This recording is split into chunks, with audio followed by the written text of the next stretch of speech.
মানুষ আমাকে অনেক ভালো বলছে, এর মানে এই নয় যে আমি জান্নাত পেয়ে গেছি। আবার মানুষ আমাকে ছিছি করছে, এর মানে এই নয় যে আমি জাহান্নামে চলে গেছি।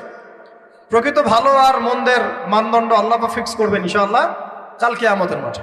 ফামান যুহজিহা আনিন নার ওয়া উদখিলাল জান্নাতা ফাকাদ ফাজ। ওই দিন আল্লাহ পাক যাদেরকে জাহান্নামের আগুন থেকে বাঁচাবেন, জান্নাতে ঢোকাবেন, একমাত্র তারাই সফল, আর কেউ সফল নয়। আমি বলি এই আয়াত হচ্ছে, দিস আয়াত is the definition of success. এই আয়াত হচ্ছে সাফল্যের সংজ্ঞা। এই আয়াত সূরা আলে ইমরান, দ্য ভার্স নাম্বার 185, 185 নম্বর আয়াত সূরা আলে ইমরান। এই আয়াতটা হচ্ছে দ্য ডেফিনেশন অফ সাকসেস, সাফল্যের সংজ্ঞা। ফামান যুহজিহা আনিন নার ওয়া উদখিলাল জান্নাতা ফাকাদ ফাজ।